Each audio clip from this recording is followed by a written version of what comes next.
अमरावती महानगरपालिकेनं वर्ष 2023-24 पासून अंमलात आणलेल्या चौपट वाढीव नवीन मालमत्ता कर आकारणीतून मालमत्ता धारकांना मोठा दिलासा मिळाला आहे।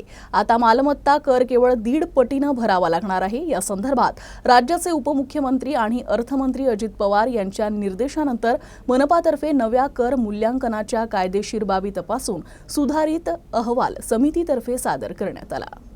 या संदर्भात उपमुख्यमंत्री तथा वित्त आणि नियोजन मंत्री अजित पवार यांच्या निर्देशानंतर आयुक्त यांच्या अध्यक्षतेखाली समितीनं नवा कर मूल्यांकनाच्या कायदेशीर बाबी तपासून सुधारणा करून अहवाल मांडला। मुंबई मंत्रालय इथं मंगळवारी 12 मार्च रोजी झालेल्या बैठकीत उपमुख्यमंत्री अजित पवार यांनी या अहवालावर शिक्कामोर्तब केला। यावेळी महापालिका आयुक्त देविदास पवार, राष्ट्रवादी प्रदेश उपाध्यक्ष संजय खोडके हे प्रामुख्याने उपस्थित होते। या बैठकीत महापालिकेनं मालमत्ता धारकांना आकारलेली नवीन करवाढ कमी करण्याचा निर्णय घेण्यात आला आहे। त्यामुळे नवीन कर आकारणीनुसार मालमत्ता धारकांना जो 4 पटहून अधिक मालमत्ता कर भरावा लागणार होता तो आता 1.5 पटीनं भरावा लागणार आहे।